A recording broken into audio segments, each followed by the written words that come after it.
Political showdown over Shakti.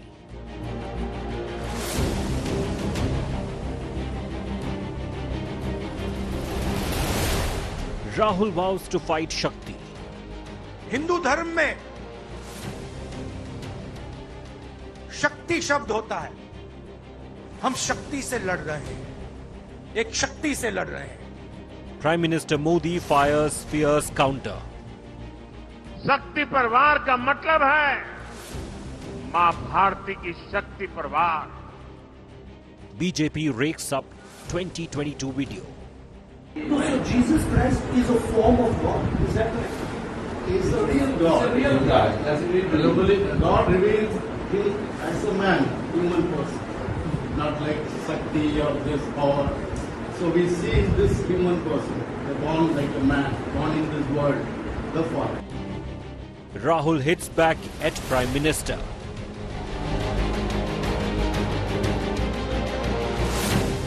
Rahul claims statement twisted.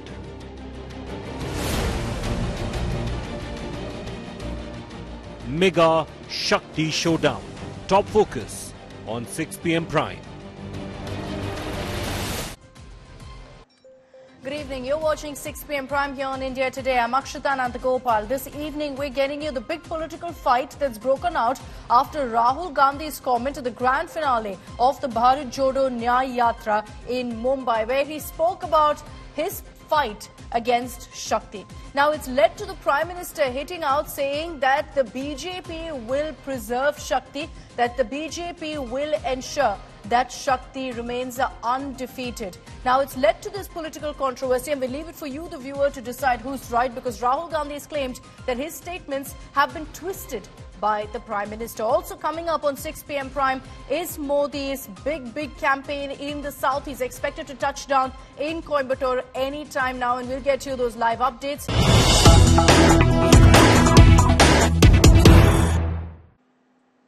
And let's begin with breaking news that's coming in. A statement that's been released by the Enforcement Directorate on K. Kavitas' arrest. And I'll just read out for you the ED statement here. They've said, and I quote, the investigation revealed that K. Kavita, along with others, conspired with the top leaders of the Aam Aadmi Party, including Arvind Kejriwal and Manish Sisodia, for getting favours in the Delhi excise policy formulation and implementation. In exchange of these favours, she was involved in paying 100 crore rupees to leaders of the Aam Aadmi Party. Srimati K. Kavita and her associates were to recover the proceeds of crime paid in advance to AAP and to further generate profits from this entire conspiracy. This is the statement put out by the Enforcement Directorate, where they've linked K. Kavita to the Delhi liquor scam, saying directly that she and the Aam Aadmi Party leadership of Arvind Kejriwal and Manish Sisodia were in cahoots, that she paid 100 crore rupees and in exchange was getting proceeds of crime, profits that were being gained from the liquor case. Shreya Chatterjee is joining us with more details on this. Shreya, in the ED statement, any details that have been put out of the evidence against K. Kavita that led now to the raids and a subsequent arrest? Primarily, Akshita, what we actually do understand that the Enforcement Directorate, in their phase of investigation, questioning those accused with the matter, has come down to the point that K. Kavita was directly linked to Aam Aadmi Party in this entire excise policy scam, because she was allegedly a part of the South group, which was also involved in alleged cartelization, getting benefits in return when this excise policy was being formed. Earlier, it was also based on the statement of one Buchi Babu, which was something that the Enforcement Directorate sources had suggested, that she was in touch with both Manish Sisodia and Arvind Kejriwal, and also had paid kickbacks to the tune of 100 crores to Vijay Nair, who was a close aide of Arvind Kejriwal. This is, however, for the first time we also see that in an ED statement, Arvind Kejriwal and Manish Sisodia's name has directly been mentioned. It also appears that while securing the remand of K. Kavita, the similar thing was put forward by the Enforcement Directorate in the court of law. All right. Thanks very much, Shreya, for getting us all of those details. We'll see how this plays out. But clearly, the ED believes there's a direct link between K. Kavita and the Aam Aadmi Party leadership, particularly naming in their statement Arvind Kejriwal and Manish Sisodia. We'll continue tracking the latest on this. Thanks for the moment, Shreya. All right, let's move on to the big political story of the day. With weeks to go for the elections, there's a big controversy that's playing out over a comment made by Rahul Gandhi. He wrapped up his Bharat Jodo Nyay Yatra last evening in a mega rally in Mumbai. Now, in that particular rally, Rahul Gandhi made a comment about Shakti, saying that our fight is against Shakti. He was essentially trying to say that the BJP Shakti is the EVMs. But while talking about the same, Rahul Gandhi inevitably made the Congress's fight against Shakti. Now, the Prime Minister immediately hit back and attacked Rahul Gandhi. But Rahul has maintained that this is just an attempt to distract and said that his statements are actually being twisted by the BJP. Here's a report where we play out for you what Rahul said in the Prime Minister's counter so you can decide for yourself whether Rahul's statement was indeed twisted. Hindu धर्म में शक्ति शब्द होता है. हम शक्ति से लड़ रहे हैं. एक शक्ति से लड़ रहे हैं. Weeks before the 2024 elections, Rahul Gandhi handing over a potent political weapon to BJP by putting himself against Shakti mentioned in Hinduism. Hindu धर्म में शक्ति शब्द होता है. हम शक्ति से लड़ रहे हैं. एक शक्ति से लड़ रहे हैं. अब सवाल उठता है वो शक्ति क्या है. जैसे किसी ने यहां कहा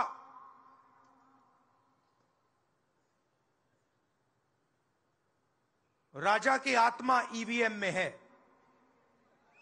सही है, सही है. राजा की आत्मा ईवीएम में है.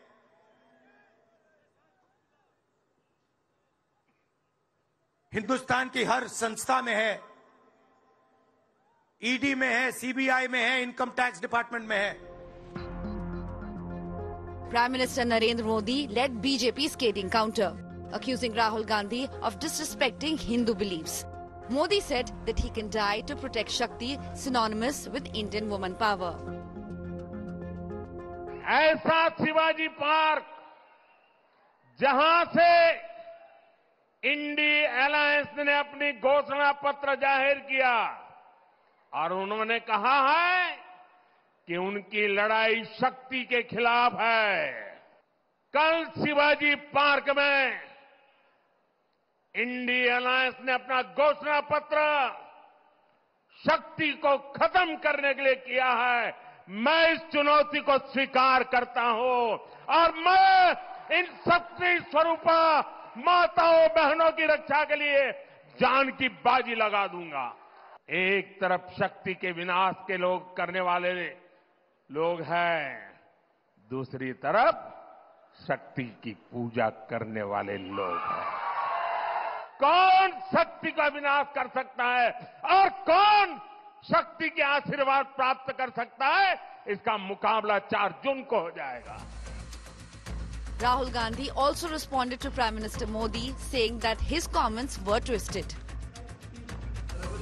The BJP pulled out a video of Rahul with a controversial Catholic priest from September 2022, where the priest, George Ponian, was seen proclaiming Jesus Christ as the real God and running down Shakti. So Jesus Christ is a form of God. Is that correct? He's the real God. He's the real God. That's God reveals him as a man, human person, not like Shakti or this power.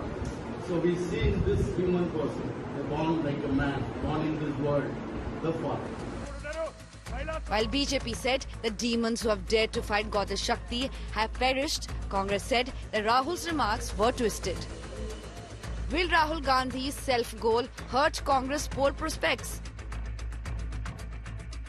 सुबह से आज प्रधानमंत्री बिलबिलाए हुए घूम रहे हैं.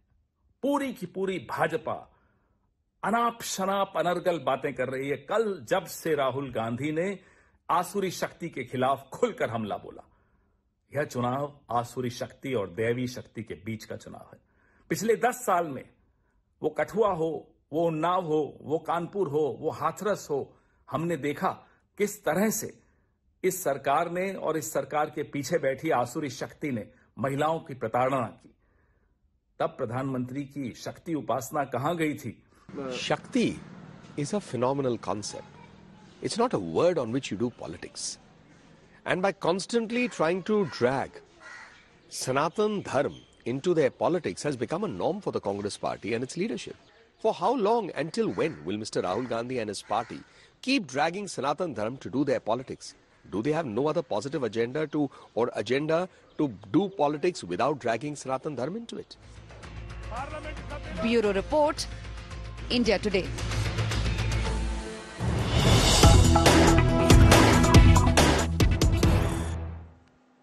We're cutting across live now to the Prime Minister's mega roadshow in Coimbatore. It's just kicked off and you can see the mega welcome for him as scores of people have gathered on either side of the road there. The Prime Minister standing atop his campaign vehicle, flanked to the left by the BJP Tamil Nadu Chief Annamalai and on the right by Union Minister Murugan. Now remember that this particular roadshow is in focus because of a number of controversies in the run-up also to this, as the Tamil Nadu police at first denied permission for this roadshow. It's over 3 kilometers long. The Tamil Nadu police cited the fact that this stretch, according to them, is a communally sensitive area. But then the BJP took the fight to the courts and finally permission was granted with some restrictions like massive flex boards not being allowed in parts of Coimbatore. The rally, the roadshow has kicked off from Mettupalayam Road. It goes on all the way to, in fact, RS Puram. And after that, the Prime Minister will be taking part in a mega rally. This campaign of the Prime Minister in Coimbatore extremely crucial. The last many weeks you've seen Prime Minister Modi in many parts of Tamil Nadu campaigning, but Coimbatore is one district that is particularly crucial for the BJP. Why? Because the BJP is looking to make serious inroads into West Tamil Nadu in the Kovai belt, and the reason for that is because they believe they can eat into the AIADMK vote bank. There are a lot of reports that suggest that Annamalai could also be fielded from Coimbatore in the upcoming elections. So the BJP is yet to release their candidate list for Tamil Nadu. Shilpa Nair is joining us live from Coimbatore with more on this. Shilpa, you've been giving us a sense of the excitement on ground. Take it away. What do you see around you? Well, yes, Akshita, we are here in Coimbatore, and as we speak, the Prime Minister's roadshow has started. It's making his convoy, his vehicle, of course, is making its way to the place where we are at. But this is a scene that I've not seen very often. We've been, covering Prime Minister's roadshow, not just in Tamil Nadu, but other states as well. But this is the first time I'm seeing something like this, where a lot of elderly citizens, women, children, all of them gathered here to perform yoga. And there's dance, there's music. People who have come with portraits of the Prime Minister that they've drawn themselves, all just to show the excitement, all just to catch the glimpse of the Prime Minister. And this campaign of the Prime Minister, remember, he's been visiting Tamil Nadu. He's been frequenting Tamil Nadu the last couple of days. He, of course, has covered Tirupur, Tirunelveli, Thoothukudi, Kanyakumari in the last couple of days. Today, he's holding a roadshow, a 2.5-kilometer roadshow here in Coimbatore. And tomorrow, he's again going to Salem. So, the kind of focus that the Prime Minister and the BJP is giving to Tamil Nadu, this is something that we've not seen even in 2019 elections.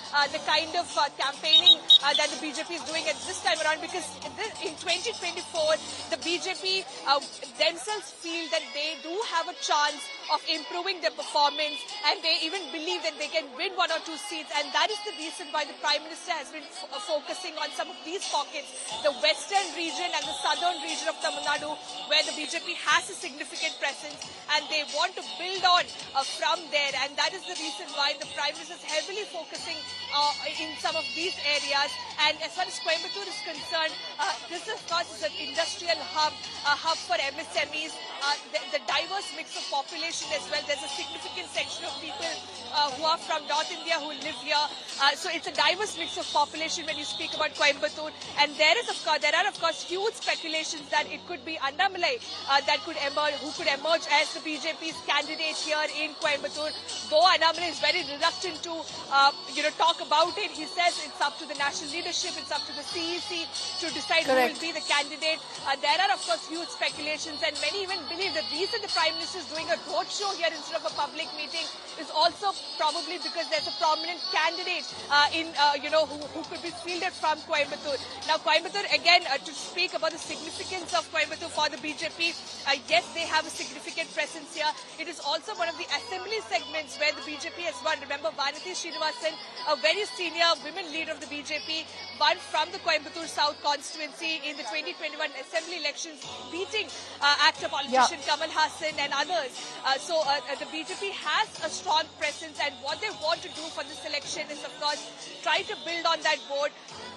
The caste factor of Annamalai will also come in handy for the BJP. The Gownder caste appeals to the western region of Tamil Nadu. So that is the reason why BJP is heavily focusing. There are reasons that you're listing here, Shilpa, which is why the BJP is largely focusing on Coimbatore, on western Tamil Nadu. There was also controversy just before this roadshow where you had, in fact, permission being denied for the Prime Minister's roadshow because the Tamil Nadu police said that this was a communally sensitive region, and so they said that we cannot allow a 3-kilometer plus roadshow to take place. The BJP will see this as a big victory. The fact that the Madras High Court ruled in their favour, there's no doubt that Prime Minister Modi is going to refer to this in his rally today as well. Because if you look at his campaigns, and you're right in pointing out that the BJP and the Prime Minister, while has been focusing largely on the south, primarily has been on Tamil Nadu. He's been visiting Tamil Nadu more than any other state in South India as well. So in his speech today, as he has been the last few times, he is going to be taking on the DMK, and now he's got a new tool to do that with, in fact, the Tamil Nadu police earlier denying him permission for this massive event. Well, absolutely, Akshita. In fact, the BJP had proposed a 3.6-kilometer roadshow initially, and the local police here had denied permission for that, citing several grounds. One, of course, the huge security risk that it poses. Second, saying that it could cause a lot of inconvenience to the general public, especially students and, other patients, because there are a lot of schools, educational institutions and hospitals located in this stretch of the road where the roadshow is being carried out. And apart from that, the police also cited the communal nature of Coimbatore. Remember, Coimbatore is one place where we've seen communal flare-ups in the past. In fact, the end point of the Prime Minister's roadshow is Arispuram. This is one of the locations where a bomb had gone off in 1998 when LK Advani was to address a public meeting, a public gathering. And this dastardly bomb attack had killed a lot of people. And today, of course, very, very significantly, and what could be a political move as well, the Prime Minister will be paying tributes to those who died in that 1998 bomb blast. This was informed to us by Annamalai. He, of course, said that the Prime Minister, now that he's coming to Coimbatore, he wants to take this opportunity to pay tributes to those who died in that 1998 bomb blast. So some of these reasons, of course, were cited by the police to deny permission in the first place. They, of course, pointed out that it's not just the BJP, but even for other organizations and political parties, we don't generally give permission for roadshows. Public meetings can happen, but roadshows, they say, is a huge security risk. But the BJP wasted no time. They approached the Madras High Court, and the Madras High Court Justice Anand Venkatesh directed the police to grant permission. The court rejected all the grounds cited by the police, and the court, of course, directed the local administration to permit this particular roadshow, although certain conditions were imposed. And that is the reason why this roadshow is currently happening. And what you see, of course, are the visuals from the ground. And Prime Minister's campaign vehicle will be arriving here very shortly. He is accompanied by Tamil Nadu BJP Chief Annamalai and also Senior Minister L. Murugan, who's also from Tamil Nadu. So as he's making his way, you can see the kind of crowd, the kind of excitement on ground. All of them are waiting to just catch a glimpse of the Prime Minister. And for the BJP, this is what they want. This time around, they believe they have a strong chance. They can make inroads in Tamil Nadu, and for them, the 2024 election, they consider it to be a foundation stone for the 2026 assembly polls. Because when we speak to BJP leaders, they say that, yes, we may not really win big in this Lok Sabha elections, but we are very confident about improving our vote share, our performance. We are confident of reaching grassroots levels this time around, and that will give us a good boost for the 2026 elections. That will give them a huge boost, is what many BJP leaders have been saying. And for the BJP, yes, winning seats would be icing on the cake.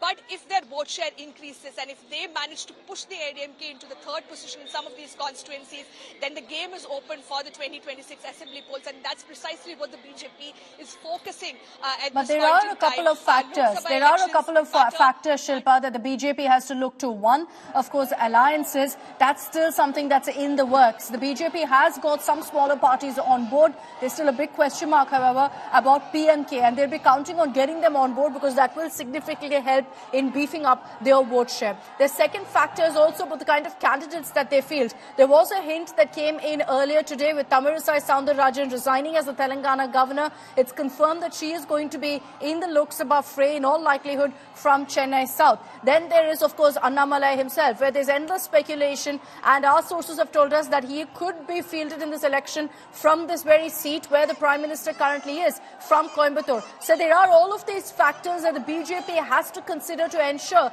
that they do open their account essentially in Tamil Nadu. A lot of it will come down to the names that they're fielding and alliances. Well, absolutely, Akshita. In fact, alliances will play a huge role for the BJP as far as 2024 Lok Sabha elections are concerned. In fact, remember, the AIDMK and BJP are no longer in an alliance. It was with the help of the AIDMK that the BJP managed to win 4 seats in the assembly elections, the 2021 assembly elections. But the AIDMK has severed ties with the BJP. Some of the statements of K. Annamalai against AIDMK leaders did not go down well with the AIDMK. Therefore, AIDMK snapped ties with the BJP, and that is the reason why the BJP is now beginning from scratch, trying to bring in alliance partners. Even if they are smaller parties, they want to bring them on board to show that they have a rainbow coalition. In fact, so far it is TTV Dinakaran's Amba Makkal Munnetra Kazhagam, OPS who has extended support, GK Vasan's Tamil Manila Congress, AC Shanmugam, the India Jananayaga Kachi. Some of these smaller parties have already joined hands with the BJP for the 2024 elections. But what the BJP is also waiting to crack is PMK, because PMK has a significant vote share in northern part of Tamil Nadu, and if PMK joins hands with the BJP, then that of course is good news, because at a time when the BJP is trying to improve their vote share, improve their performance across the state, an alliance with PMK will help them is what they believe. But PMK so far has not made an official commitment, an official announcement regarding their alliance. They've been talking to both sides, both AIDMK and the BJP, and there's constant back and forth in terms of the alliance talk that's happening. So there's a lot of suspense around which party the PMK will align with in this election. But for the BJP, TTV Dinakaran's entry into the alliance also plays an important role, because remember, TTV has a significant support base in southern Tamil Nadu, and this is also a belt where the BJP has worked extensively in Kanyakumari, Thoothukudi, Tirunelveli, Tenkasi. These are some of the seats that the BJP has worked extensively, and Dinakaran coming into the fold will help them, reach out to the Tevar community, which of course is a dominant community in South Tamil Nadu, and that of course is going to be very beneficial for the BJP. And OPS too, he is another strong leader from the AIDMK. He has extended support, but a concerning factor is also that the BJP has not yet finalized seat sharing with any of these parties. Probably they're waiting for the PMK's decision whether or no PMK comes into the alliance. Probably that is the hold up in terms of the seat sharing arrangement. But for now, Annamalai and other BJP leaders say, we are happy with the alliance we've stitched together so far, and they believe they can make a difference in this election. Another aspect, like you rightly pointed out, is the candidates. They need good faces, prominent faces that can, connect with the people. Annamalai, of course, is an energetic young leader that the BJP is putting forward. Someone who's been working his Enman Yenmakkal Yatra. He covered all the 234 constituencies in Tamil Nadu. So he's, of course, gaining a lot of traction on ground. But apart from that, they also need senior faces, faces who can, of course, have that connect with the Tamil Nadu voters. Today, of course, we got the news of Dr. Tamilisai Soundararajan resigning from her post as the governor of Telangana and as the LG of Puducherry. Now, Tamilisai Soundararajan, a very, very senior BJP leader she used to be, and she was, always telling us that her first love is always politics and that she wants to return to politics. So now that she's tendered a resignation, there are high chances that she could be fielded as one of the BJP's candidates, either from South Chennai or South Tamil Nadu. That is what we're hearing from our sources. No, the BJP definitely stands a chance. They believe that they've got a strong chance. If any of the Chennai seats are to be, considered, they believe they have the strongest chance in Chennai South. Now, will that actually happen is a question mark. But also, while we talk about Coimbatore, and this is something Shilpa has also highlighted, why does Coimbatore actually matter for the BJP? Because the Bharatiya Janata Party believes that they can make inroads into West Tamil Nadu. There are particularly two regions in Tamil Nadu that they're focusing on, West as well as South Tamil Nadu. And in Coimbatore, they believe that they have a good chance. There's even the possibility of the Tamil Nadu BJP chief Annamalai being fielded from Coimbatore. There's an important factor here. One is, of course, that he is someone who is being deemed as a firebrand leader for the BJP. They're trying to groom him for the 2026 assembly elections in Tamil Nadu. He belongs to the Gaundur community,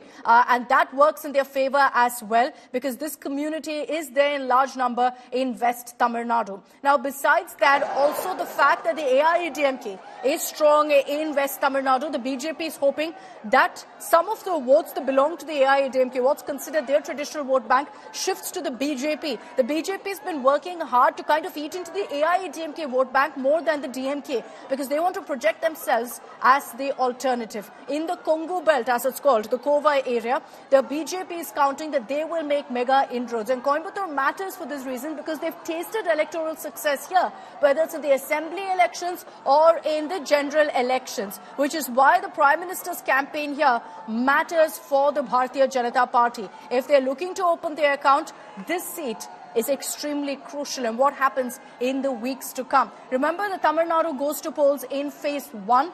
But the BJP is yet to release their list of candidates for this state. As we beam these live images of the roadshow that the Prime Minister has embarked on in Coimbatore, we're getting you all the live non-stop updates coming in on the Prime Minister's South focus. He's currently in Coimbatore, part of a mega roadshow that's going to be followed up by a rally as well. In a district that the BJP is counting on doing well in the upcoming elections. What you see on your screens right now are images of the Prime Minister's mega South show, and this started off 2 days ago. Over the next 2 days as well, he's going to be focusing completely on the South, with every single day the Prime Minister visiting 2 to 3 different districts. Started off, of course, on 15th, goes up till tomorrow, when the Prime Minister again will be visiting Salem in Tamil Nadu as well. Now, every single day, he's been ensuring that he visits 2 to 3 districts in different parts of the South. So it's not reserved to one state alone. He's been in Tamil Nadu, in Telangana, Andhra Pradesh, Kerala and Karnataka. And it's very, very clear as to exactly how much the BJP is really counting on making inroads in the South in these elections. But let's talk about Tamil Nadu right now as we beam these live images of the roadshow that's underway in Coimbatore. I want to bring in on this broadcast political analyst Narayanan Lakshman as well. Narayanan Lakshman, good evening. What do you think is the significance of the Prime Minister's roadshow right now in Coimbatore? For the last many months, while the Prime Minister has made it a point to focus on the South, a large part of that focus has been on Tamil Nadu. And perhaps West Tamil Nadu is a region that the BJP is really counting on this time. Absolutely, Akshita. I think you cannot overstate the importance of Tamil Nadu in this election. You know, there are 39 Lok Sabha seats up for grabs, and it could really be, a make or break situation in terms of the total tally that the BJP manages to get. Obviously, at a national level, they're projected to win along with their allies.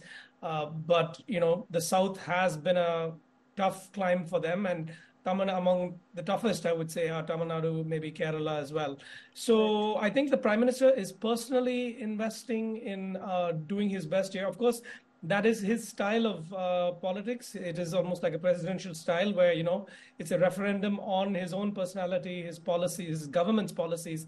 But at the same time, I think there's a very clear recognition that some heavy lifting needs to be done in Tamil Nadu in order to maximize the number of seats that they get out of those 39. Obviously, a strong pushback will be coming from the DMK. Do you see it translating to seats, though? Because, you know, most opinion polls right now, Narayan, do project that the BJP will better their vote share. For it to actually translate to seats, will have to be 20% plus. Do you see that actually happening in places like Coimbatore?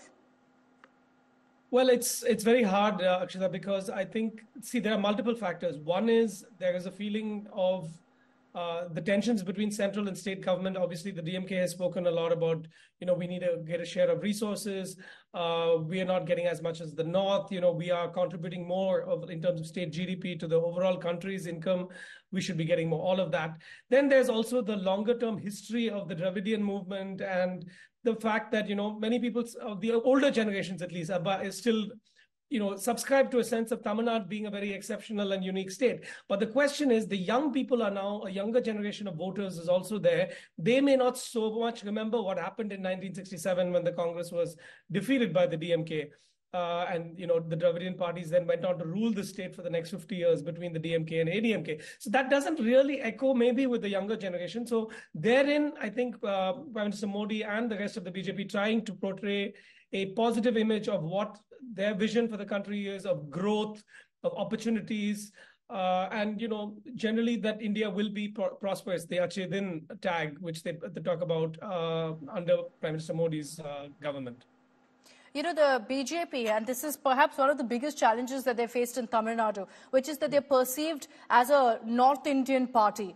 The Prime Minister has been focusing on changing that. 6 visits in this year alone to Tamil Nadu. The Prime Minister has been focusing on kind of changing that narrative, whether it's about him talking about how he wished he knew Tamil, about starting off this initiative where, you know, there's an AI Tamil constantly translating his speech. And then, of course, there is all of this talk that he always gives in his speech about connecting the North to the South and all of that. Do you think that's really making any sort of impact on ground, that the BJP is seen now as a regional player in regional politics of Tamil Nadu? No, Akshita, I think it would be a stretch to say that they are seen as a regional player because let's not forget, and this is also your earlier very pertinent question about the regions within Tamil Nadu, like the West and South. Tamil Nadu is still very much a state under the Dravidian model, which is determined, the election outcomes are determined by caste politics, whether we agree with it or like it or not. And for example, you know, there'll be a 1-year stronghold towards the North, there'll be Tevars down south. In some areas, Dalits are themselves strong. You know, you have the Dalit Panthers and other Dalit parties. And of course, Gaundars and others, the ADMK is a stronghold as well in different, towards the east and the north.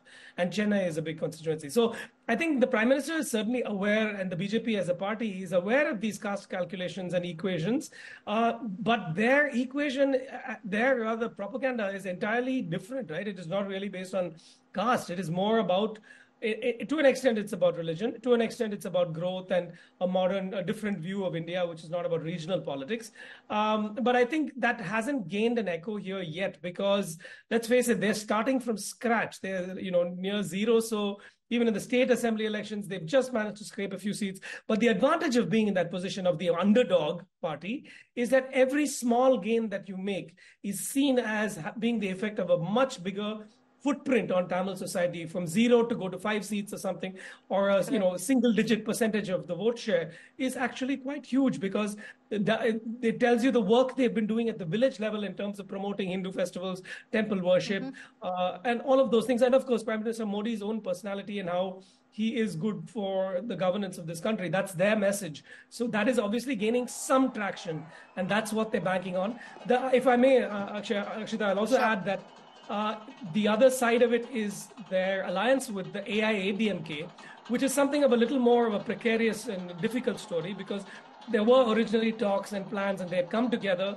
And then there were some frictions in terms of, you know, comments made by the BJP functionaries about CN Anadre. That alliance basically could not hold.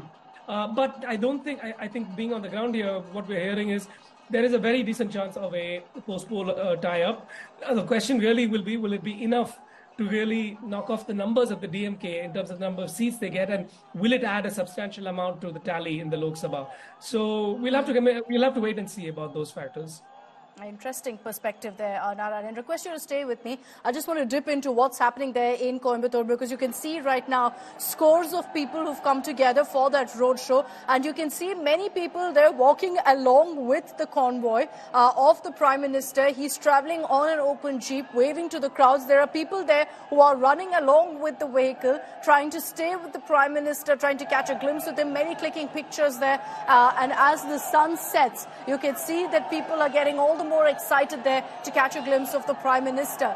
These kind of rallies definitely is helping in kind of boosting the morale of ground level workers of the BJP. Will it translate to votes is still a big question mark. But we're just weeks away from really the elections in Tamil Nadu, because Tamil Nadu goes to polls in the first phase of the 7 phases across the country. I want to bring in Shilpa Nair also to get you a sense of what's the mood on the ground. Shilpa, the mood clearly upbeat there. I can see scores of people on either side of the road waving to the Prime Minister. There are people running along with this convoy, trying to keep up with him as he waves to the crowds.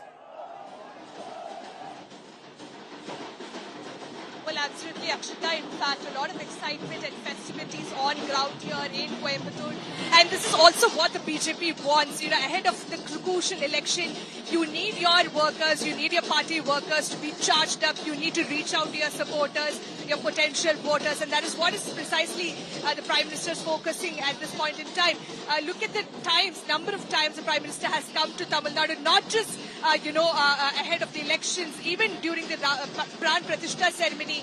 The Prime Minister chose to end his Anushtan by visiting temples and taking part in rituals that are part of the Tamil Nadu temples. He, of course, went to Srirangam temple in Trichy, the Rameshwaram Sri Ranganatha Swami temple in Ramanatha Swami temple in Rameshwaram as well, taking part in those rituals, and then, of course, making his political visits and also inaugurating various schemes and developmental works for Tamil Nadu. So that is what the Prime Minister's campaign has been about. On one side, he wants to display and he wants to list out the various works, various schemes that his government has given to Tamil Nadu. The second, of course, is to attack the DMK Congress alliance. He's taken them on various issues, especially issues of corruption, dynasty politics, etc. In fact, in the last public meeting that he attended in Kanyakumari, the Prime Minister said that, look, we are giving you schemes, whereas the DMK Congress government, when they were in power, they only gave you scams. So that is the kind of rhetoric, the kind of political narrative that the Prime Minister is trying to build, that even though the UPA was in power for several years, they did not do much for the state, but it is the BJP government that is looking after the interests of the Tamil people, also respecting their culture, their language, their traditions. The Prime Minister, of course, keeps pointing out how he installed the Sengol in the new parliament building, which he says is a representation of the Tamil culture. He keeps talking about Tamil language, also expressing regret that he's not able to speak. Shilpa, can I also request you to speak to some of the supporters out there to understand what they think and why they're there? What is their expectations from the BJP this time?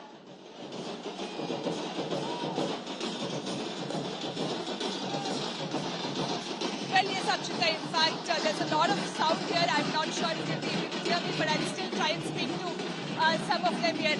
Anna, in the one team, Kovil, yaar இந்த வாட்டி கோவில் யாரு ஜெயிக்க போறாங்க? இந்த time கண்டிப்பா BJP தான். Annamalai contest பண்ண போறாங்க இங்க. கண்டிப்பா அவர் என்ன ரொம்ப சந்தோஷமா இருக்கும். कौन जीतेगा यहाँ पे? बीजेपी. அண்ணாமலை தான் ஜெயிக்கிறார். அண்ணாமலை जी Modi ji.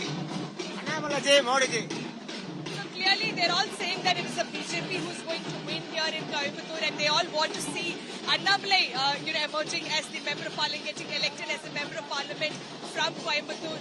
And this is the sentiment that the BJP wants to build on at this point in time.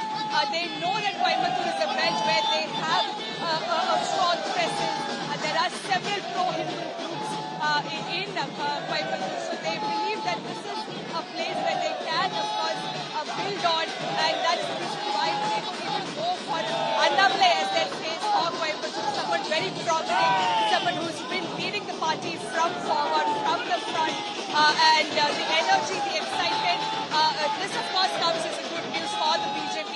But whether or no all of this support will translate into votes, and moreover, whether or no this translates into number of seats, that's going to be very, very interesting to watch out for.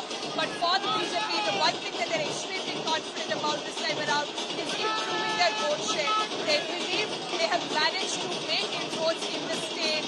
They have managed to become an alternative to the Dravidian party. That is something that the BJP is extremely confident about. They say, anywhere between 15 to 20% or even more than that could be our vote share this time around. If indeed that happens, that's going to be huge as far as Tamil Nadu politics is concerned. Whether or not they win 1 or 2 seats, that of course will be icing on the cake for the BJP. But if their vote share increases to that level, to a 20%, then the game is open for 2026 assembly elections, and that is precisely what the BJP wants. For them, Tamil Nadu is a long-term vision, not a short-term project that they're looking at. That's precisely the reason why time and again you can see the Prime Minister invoking Tamil poets, Tamil symbols, Tamil culture, and also trying to ensure that politically they, make inroads, they reach the grassroots level, and they try to strengthen their booth structure. All of that is being looked into simultaneously. They'll take anything they get right now. You're right in saying that, they'll be counting on their vote share going up. If it translates to 1 or 2 seats, like you said, it's icing on the cake essentially, because the BJP is looking at this as in the long run. They're counting on doing better in the 2026 Assembly election. Prime Minister Modi knows that. He's using this election to kind of ensure that they create a ground for the BJP in the Assembly elections as well. So all of these campaigns may not necessarily translate to a Modi wave as you may expect in other states, but it could translate to a better vote share, and that's all the BJP wants right now. The Prime Minister, 5 days, has been in 5 South states. Tomorrow also he's in the South, but this started on 15th March. Why? Because the BJP and the Prime Minister is counting on Mission Char so far. He's been talking about that, saying NDA will cross 400. That's dependent on making inroads in the South. I beg your pardon. Displacing Congress completely also from the last remaining strongholds is also needed. उनके उत्साह को बढ़ा रही होंगी लालचंद बिल्कुल और वो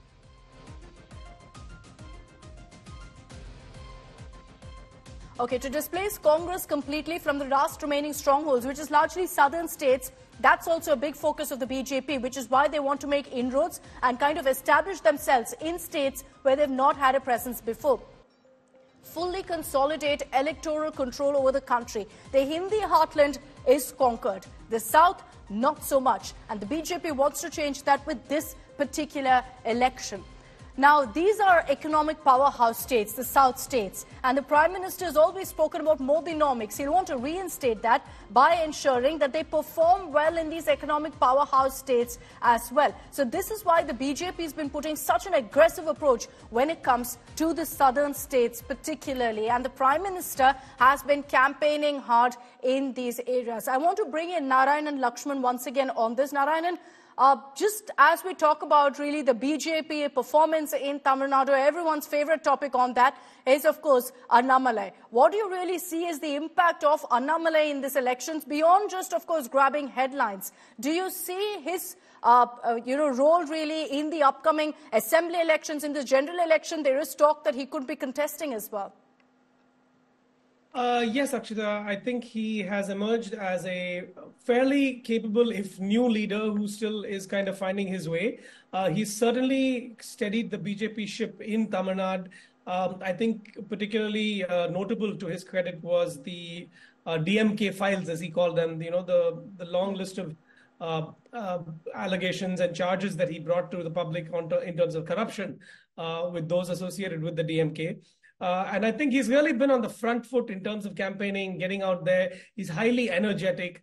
I think maybe where, if I had to say, he would further continue to look for further improvement, it would be in terms of understanding the Dravidian ideology a little bit better in order to take it on and challenge it even more effectively. So I think one misstep that happened was, the comments made about C.N. Annadure, who's seen as not just, sort of ideological part of the heritage of the DMK, but also the AIADMK. And that caused a bit of a kerfuffle in terms of the alliance between the BJP and the AIADMK. So he's still a little new and fresh in some regards, but I think he's really proved his mettle as someone who can steady the ship and speak with the BJP's real voice, true voice in the state of Tamil Nadu. And that's perhaps why also what kind of alliances and what manner these alliances are stitched will be a test where Annamalai has to really prove himself. Thanks very much, Narayan and Lakshman, for joining us. Thanks to my colleague Shilpa as well. We're going to continue getting you all these live images of the mega roadshow by the Prime Minister. Remember, it will be culminating in a huge rally in Coimbatore. And the Prime Minister will be speaking in Tamil Nadu in what is the 6th visit in the last 2.5 months alone to Tamil Nadu.